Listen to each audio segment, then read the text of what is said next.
Hi, everyone. Welcome back to Global English Podcast. I'm Jordan. And I'm Taylor. We are so excited to get into this deep dive today because it's about, I think, the single biggest frustration for English learners. Oh, yeah. Understanding fast, natural speech. Exactly. You spend all this time, learning vocabulary. You feel pretty good about your grammar. You can even read an article. But then you turn on a movie or you try to talk to a native speaker, and it just feels like the words are being thrown at you at, like, breakneck speed. That is the perfect way to put it. It's like trying to catch a fly with chopsticks. Yeah, it's impossible. Yeah. And it gets so much worse when you're in a noisy place, like a cafe. Right. Our sources even mention that exact scenario. I've got all this background noise, cups clattering, and suddenly those nice, clean words you learned in class they seem to vanish. They don't just vanish, they totally change. Right. Like endings get swallowed and words just smash into each other. You study, it is going to be, but what you hear is something like, is gonna be. Yes. Or you learn, did you eat yet? And what you actually hear is, did you eat? It's like a completely different language. It's not, but it might as well be.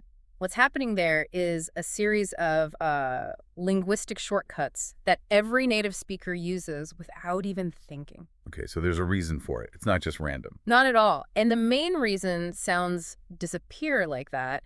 It actually has a technical name. We're going to dive deep into it today. It's called elision. Elision, okay. And understanding that is like unlocking a secret door to decoding fast English. So today we're going to give you the technical reasons why this stuff happens, but also, and this is the important part, the actual strategies and techniques you can use to train your ears to handle it. Exactly. And to make sure it all sticks, we're going to have a pop quiz at the end. It'll test you on everything we cover, from the science of listening to the best training methods. I love that. Yeah. Okay, but before we jump in, please take just 1 second right now to help the show out. Go ahead and subscribe to Global English Podcast and hit that like button. It really does help us get this info out to more learners, and we appreciate it a lot. Okay, so let's start at the beginning. I think a lot of people overlook this. They want to speak better, so they just practice speaking. But you're saying listening is the real foundation, right? Absolutely. It's not just a skill, it is the foundational skill. I mean, think about it. How did we learn our first language? By listening. For years, we just soaked it all in. The sounds, the rhythms, the patterns, all before we even said our first real sentence. The input has to come before the output. You can't say something you've never really heard and understood. Precisely. And the research on this is really clear. We looked at a study that focused on this exact relationship between listening and speaking for language learners. And what did it find? It found what's called a positive and significant correlation. Okay, significant correlation. That sounds academic. What does that actually mean for me, the person trying to learn English? It means the link is so strong that if you're good at one, you're very likely to be good at the other. They actually put a number on it. The correlation was 0.608. And that's a high number. In social sciences, yeah, that's a moderate to strong link. Yeah. But here's the part that really made me stop and think. Okay. The study concluded that listening comprehension is a crucial predictor of speaking ability. It accounts for about 37% of the total variance in speaking performance. Wait, hold on. 37%. Yeah. So you're telling me that over a third of how well I speak is directly tied to how well I can listen. That's what the science says. It means if you're struggling with fluency or pronunciation, you shouldn't just spend all your time trying to talk more. I need to go back and check my input strategy. Exactly. If 37% of the battle is listening, you've got to put in the time on active listening. Wow. So to get better at speaking, I have to get way better at listening first. It drives everything. It really does. And it's especially true for pronunciation. In that same study, something like 83.5% of the students agreed that listening was what helped their pronunciation the most. That makes sense. You can't make a sound you can't hear properly. You literally cannot. You can't reproduce the rhythm or the connected speech if your ears haven't mapped it out first. Okay, so let's zoom in on that phrase you used, crucial predictor. That feels like a really important one. I've heard predictor before, but crucial predictor sounds heavy. It is. It's a great phrase to have in your vocabulary. So let's just break it down into plain English. Please. Crucial just means extremely important, essential, like the one thing that has to be there. The make or break factor. Right. And a predictor is just something that tells you what's going to happen later. It indicates a future result. So a crucial predictor is the single most important thing you can look at to know if something's going to be successful or not. You got it. It's not a small influence, it's the foundation. For us, it means that getting better at listening isn't just a side quest. It's the main quest. It's the main quest for improving your speaking. Okay, I love that. Can you give us some examples of how to use that phrase, just so we can really get a feel for it? Of course. Let's do a few to show its range. So, in a formal context, you might hear a scientist say something like, strong listening skills are a crucial predictor of success in academic environments. Okay, makes sense. What about something more casual? You could say something like, the amount of coffee I drink in the morning is a crucial predictor of my energy level later. I feel that one. What about a weird one? A weird one. Okay, how about the volume of my neighbor's music on Friday night is a crucial predictor of how much sleep I will get. Okay, that one is very real for a lot of people. Yeah. I get it now. Let's try a quick role play. I'll complain about my study habit. Perfect. Go for it. I'm just so bad at remembering new vocabulary. I study flashcards for hours, but the words just, they don't stick when I try to talk. Are you just reading the flashcards? Because, listening comprehension is a crucial predictor of vocabulary retention. You have to actually hear the words used in context. So just seeing the word isn't enough. I need to be listening to things like podcasts where the words are used naturally, so my brain connects the sound to the meaning. That's exactly it. That active listening is what turns it from passive knowledge into something you can actually use. Got it. And what are some other words that usually go with predictor? Good question. The collocations usually emphasize how strong the link is. So you'll hear things like a strong predictor, a reliable predictor, or a significant predictor. Okay, so we know listening is the crucial predictor. But how do our brains actually do it? Is there like more than one way to listen? Oh, yeah. There are two main ways, and good listeners are actually doing both at the same time. They're called top-down and bottom-up. Top-down and bottom-up. Okay. So top-down processing is when you use your background knowledge, the context, what you already know about the world to understand the message. So you're basically predicting what you're going to hear before you even hear it. Exactly. Like if I told you the mission was to listen to a police interrogation, Okay. your brain immediately starts preparing. It expects to hear words about crime, alibis, questions. You already have a mental map. That's top-down. So that helps me fill in the blanks if I miss a word, because I know the general topic. Precisely. It stops you from panicking. But what about when the sounds themselves are the problem? Yeah, that's my issue. When I hear is gonna be, top-down processing only tells me they're talking about the future. It doesn't help me decode that sound. And that is where bottom-up processing comes in. Okay. Bottom-up is the opposite. It's not about context. It's about the raw data. It's starting with the individual sounds, then the words, the grammar, the stress, the rhythm. Yeah. You're building the meaning from the ground up. So top-down is using my brain to understand the world, and bottom-up is using my ears to understand the sound. That's the perfect way to think about it. And for intermediate learners, this is key. You need to really focus on strengthening that bottom-up skill. Because that's how I'm going to break through that wall, that feeling of not being able to catch the individual word. Yes, that phonetic wall. Yeah. Which brings us to our next big topic, exactly what is happening to those sounds when people speak fast. Okay, so this is where we get into the nitty-gritty of connected speech. Let's start with the one you teased in the intro. Elision. What is that? So elision is basically the loss of a sound that should be there just disappears. It vanishes. Why? Purely for efficiency. It happens because the effort to move your mouth from one difficult sound position to another is just too much work when you're speaking quickly. So it's our mouths being lazy, but in a smart way. It's linguistic efficiency. Yeah. And the biggest victims, the sounds that get dropped the most, are the T and D sounds. It's the T and D. Especially when they're at the end of a word and the next word starts with another consonant. It's just too clumsy to say both. Okay, give me an example. All right, try saying the phrase left back really quickly. Left back, left back. Yeah, the T is basically gone. I don't say left back. Right, you don't, because moving your tongue up for the T and then closing your lips for the B is slow. So your brain just says, nope, drop the T, and that's elision. Wow. Okay, what about with a D sound? Same idea. Try stand by. Stand by, Yeah. stand by. Yep, same thing. The D is gone. Exactly. And this is why a phrase like must be almost always sounds like must be. It's not a mistake. It's a feature of fluent speech. Okay, so that's hugely helpful. Just knowing that those sounds are likely to disappear helps me anticipate it. It does. And it's not just T and D. You also mentioned the word of earlier. Yeah, in Man of Steel. Right. So the V sound in of is another one that often gets elided before a consonant. So man of steel, becomes man of steel. Man of steel. Okay, I can hear that. It's just easier and faster to say. All right, let's lock this word in our vocabulary then. Elision. How would you define that in just like super simple, plain English? In plain English, elision is when a sound vanishes inside a word or between two words just to make speaking faster and easier. The sound vanishes. I like that. Okay, let's do our 3 examples. You got it. So a very formal linguistic way to say it would be, in rapid speech, the V sound in the word of is frequently subject to elision before a consonant, such as in the phrase man of steel. Okay, very academic. How about a casual one?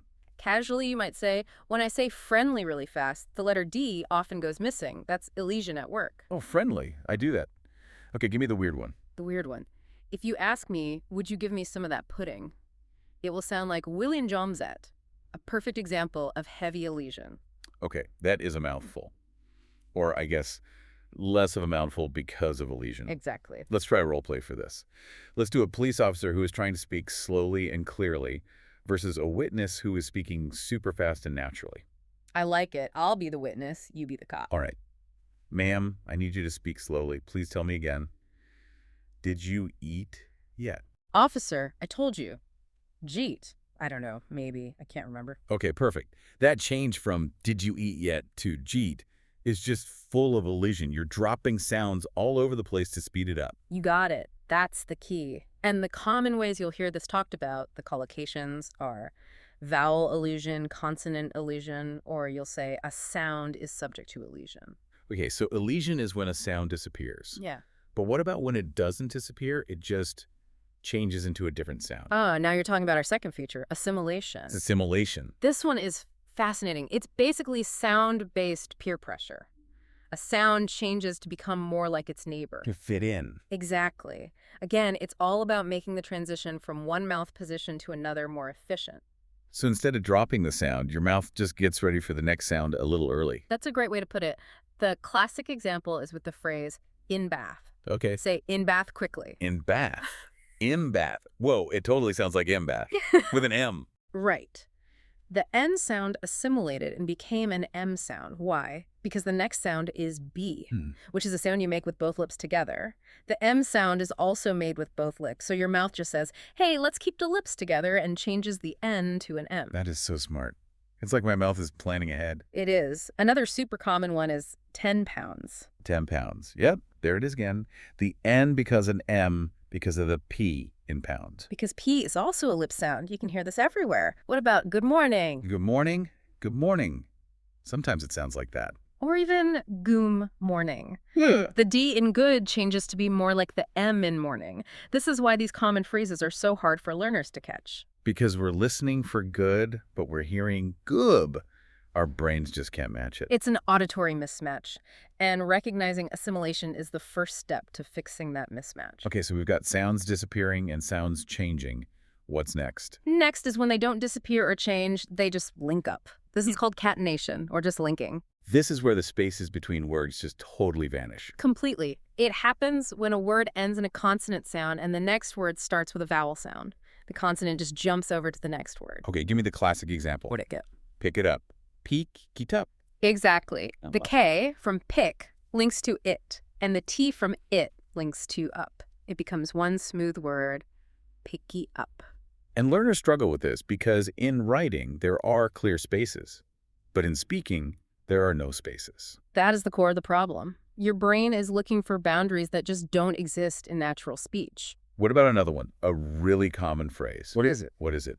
What is it? What is it? Yes. The T jumps to the I, and the S sound jumps to the next I. What is it?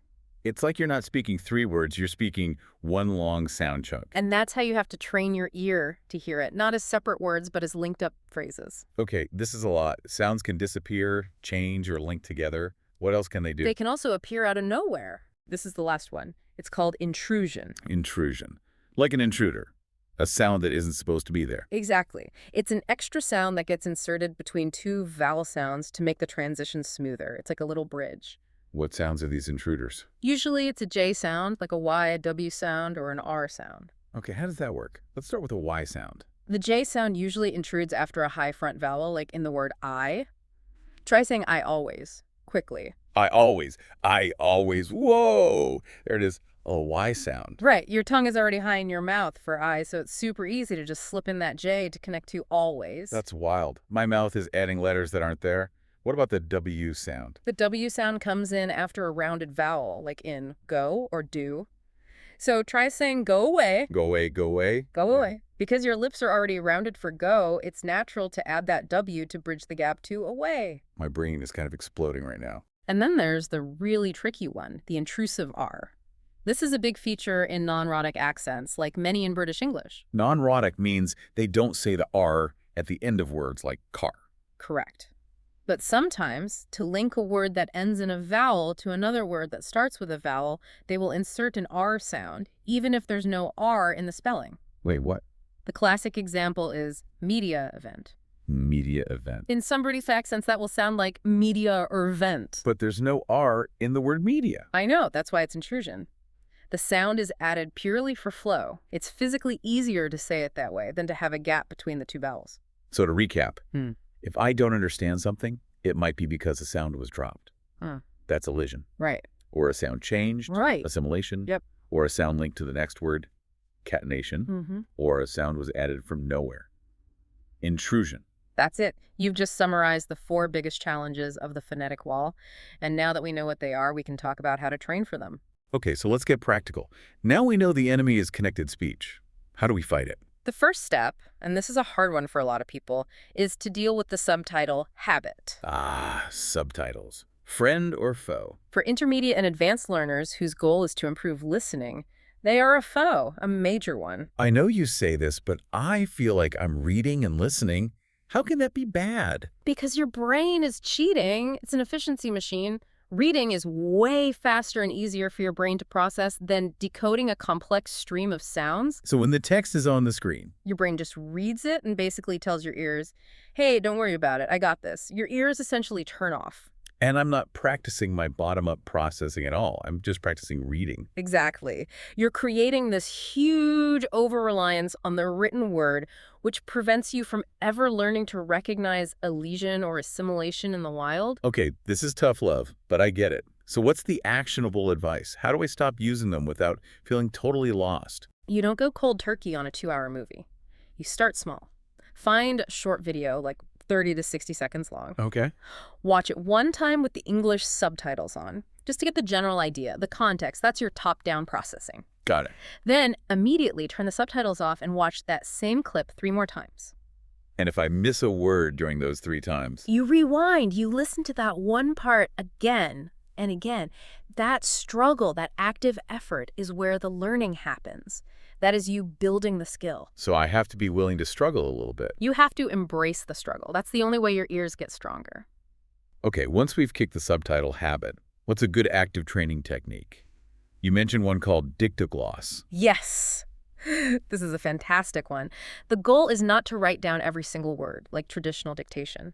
The goal is to focus on meaning chunks and reconstruct the grammar. Okay, walk me through it step by step. Let's say I have a study partner. Perfect. So, your partner finds a short text, maybe 100 words long.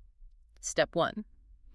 They read it once at a normal speed. You just listen. No pen, no paper. You're just listening for the main idea, the gist. Okay, just the main point. Step 2. They read it a second time. Now, you can take notes, but only key words and phrases. The most important nouns and verbs. No small words. So I have to be strategic about what I write down. Very. And then step 3, this is the magic part. You and your partner work together to rebuild the original text from your memory and your combined notes. So we have to negotiate. Like, did they say he was going or he went? Exactly. And that's where you're forced to actively use the grammar rules you've learned. You're reconstructing the language. And then the last step is just to compare our version with the original. Right. And you analyze the differences. You see where the linking happened, where you missed a grammar point. It turns passive listening into a really active, powerful exercise. Okay, let's lock this one in, dictogloss. How is it different and, better than just writing down every word someone says? So, in plain English, dictogloss is a team activity where you listen for big ideas, not small words, and then work together to rebuild a text. It's better than dictation because it trains your grammar and your understanding of meaning, not just your ability to memorize. I like that. It's about meaning, not just words. Give me the 3 examples. Okay. A formal, teachery way to say it would be, The dictogloss technique is used to reinforce target grammar structures, such as the passive voice. Makes sense. Casual? When someone speaks too fast, I have to do like a mental dictogloss, just grabbing the keywords to figure out what they mean. Oh, I do that all the time. Okay, weird one. My friend tried to use dictogloss to reconstruct a recipe after watching a cooking show, but all we ended up with was butter, sugar, maybe fire. Okay, that sounds like a dangerous recipe. Let's do a role play. We're partners trying to remember a sentence we just heard. All right, I'm looking at my notes. I wrote down new policy, announced, and CEO. Yeah. But I don't remember how they fit together. Oh, yeah, I remember it was passive. We were supposed to be practicing the passive voice. It must have been the new policy was announced by the CEO. Ah, you're right. See? The dictogloss task forced us to think about the grammar. I almost got it wrong. It totally works. Yeah. Okay, and the common collocations for this are what? Things like implement dictogloss, a dictogloss activity, or focusing on meaning chunks. Okay, so dictogloss is for meaning and grammar. What about for pure speed and pronunciation? For that, we need the ultimate workout for your mouth and ears. We need shadowing. Shadowing. I've heard this word so many times, but it always feels so strange to do. Why is it so effective? So shadowing is repeating what you hear out loud, word for word, with almost no delay. You're trying to speak at the exact same time as the original audio, like a shadow. Right on their heels, not waiting for the sentence to end. That's the most important part. And the reason it feels awkward is because you're forcing your brain to do two very hard things at once. Listen intently and speak fluently at native speed. So that awkward feeling means my brain is getting a workout. It's getting a massive workout. And it's training your mouth to make the sounds of connected speech automatically.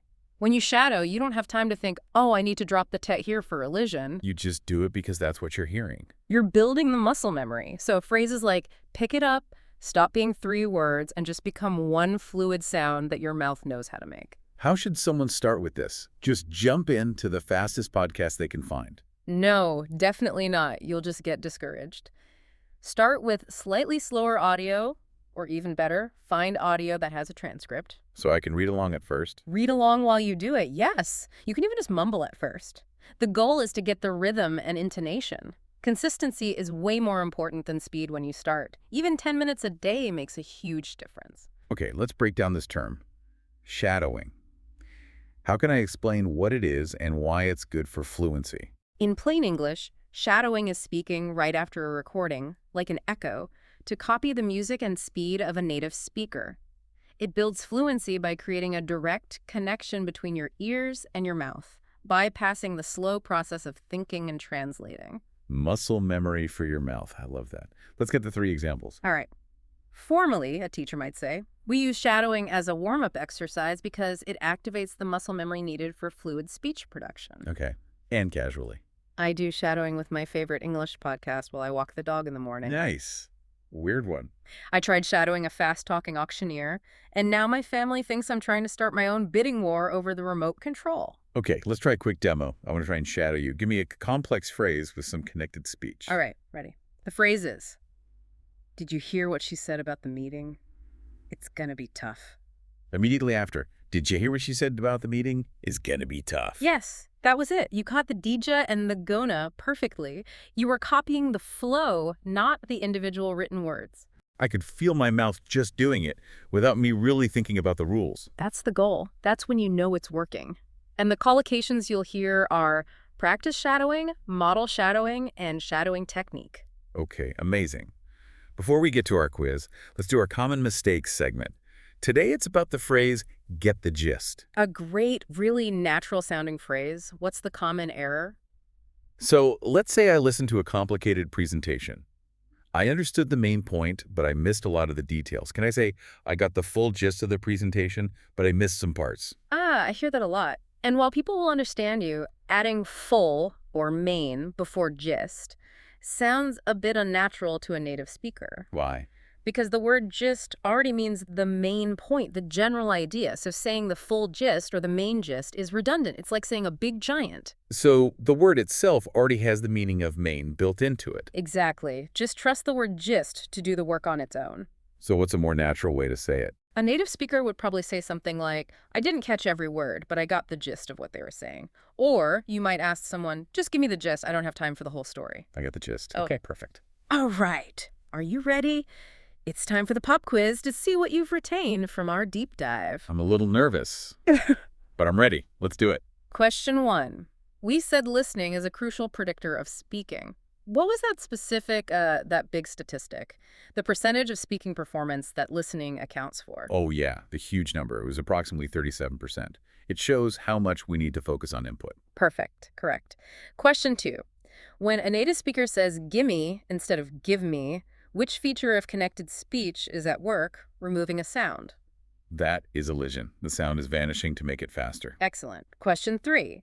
With the dictogloss technique, is the main goal to write down every single word perfectly? No, definitely not. The main goal is to focus on meaning chunks and reconstruct the grammar with a partner. Spot on. And last question, number 4.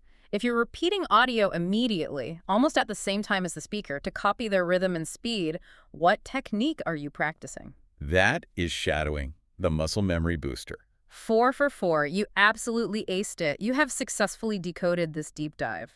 Phew. Okay, it just goes to show that this stuff, understanding fast English, it's a skill you can learn. You just have to know the why behind it and then use the right techniques. That is the perfect summary. So our 3 biggest takeaways today are: 1, listening is a crucial predictor of speaking success. Your input drives your output.